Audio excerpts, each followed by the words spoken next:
Formula One loves telling itself a comforting story. That progress is always better. That quieter is smarter. That efficiency always beats excess. But every once in a while, a car shows up that refuses to play along. In 1994 and 1995, Ferrari built one last Formula One machine that didn't care where the sport was heading. It didn't care about trends, it didn't care about logic, and it definitely didn't care about subtlety. It cared about sound, it cared about power, and it cared about reminding Formula One what Ferrari really was. A naturally aspirated V12. No turbos, no shortcuts, just 12 cylinders pushed to their absolute limit.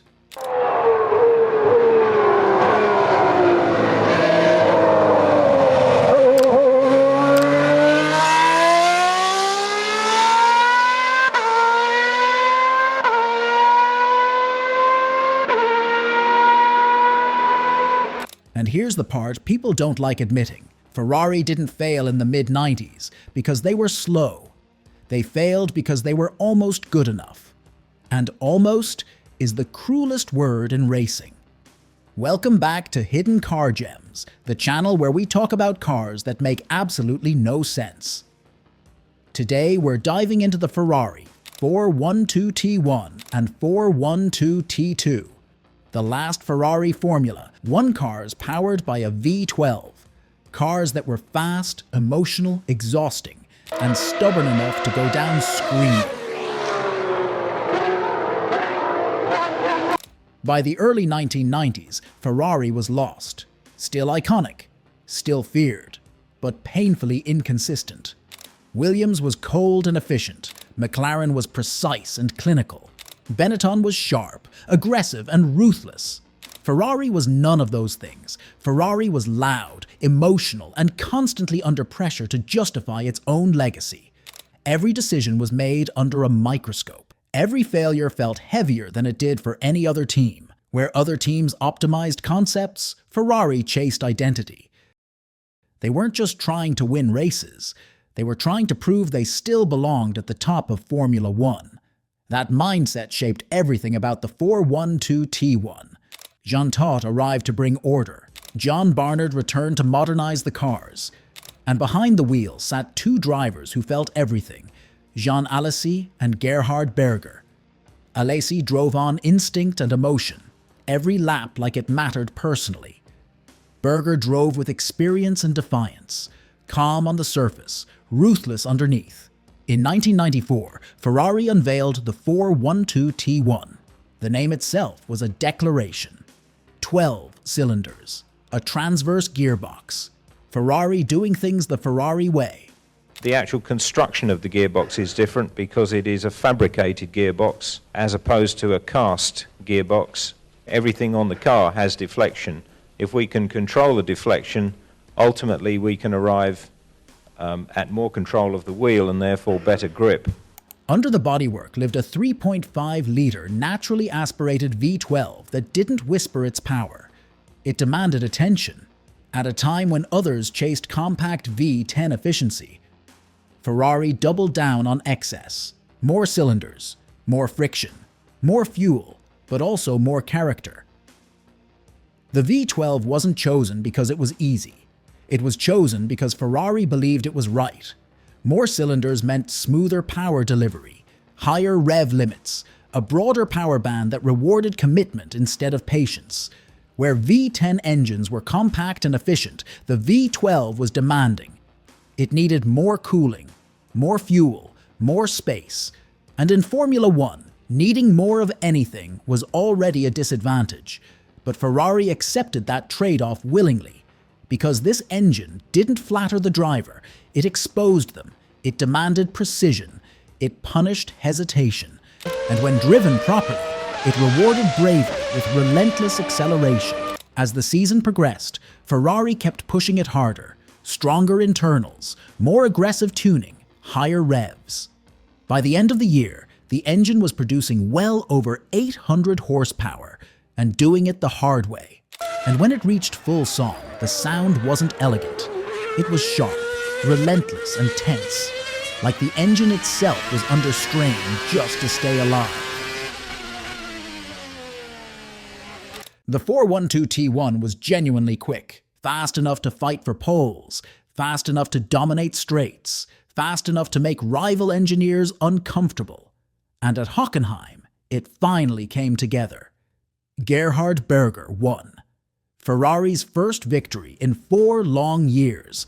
A breakthrough, a release, a reminder of what Ferrari could still do. But Ferrari never does simple stories, because the 412T1 could never deliver consistently. Alesi would qualify near the front, lead races, and then the car would break his heart. Gearboxes failed, electronics gave up. Mechanical issues appeared without warning. Ferrari fans weren't angry because the car was bad. They were angry because it kept offering hope. Then came 1995. New regulations. Engine capacity reduced to 3.0 liters.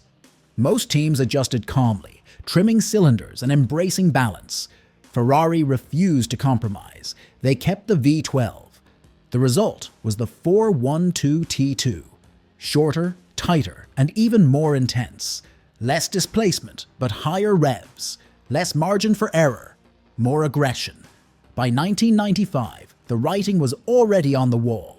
The sport was shifting toward balance and efficiency. Engine manufacturers were chasing lighter, tighter packages. Every kilogram mattered. Every drop of fuel mattered. And Ferrari knew their V12 was living on borrowed time. But instead of backing away, they pushed harder. Higher revs, more aggressive engine mapping, less tolerance for mistakes. The 412T2 wasn't designed as a long-term solution. It was designed as a statement. A final reminder of what Formula One used to sound like, and what it was about to lose. Early in the season, Ferrari looked dangerous again. Front rows, podiums, genuine pace. At Imola, Berger nearly won until strategy ruined the race. At Spa, Ferrari locked out the front row, and both cars failed. That single weekend summed up Ferrari's mid-90s reality. If you enjoy these raw, no-nonsense Formula One stories, subscribe. This channel is built for people who miss when the sport had teeth.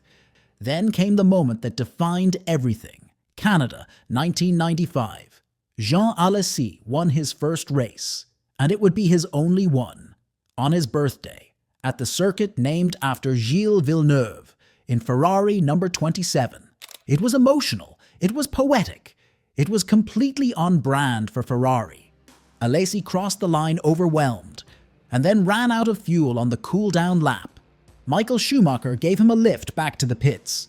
Moments like that are why Formula One still matters, but Ferrari wasn't done testing loyalty. I really had a great moment in Ferrari, bad moment, and now to have this victory with Ferrari, it's something unbelievable. Monza.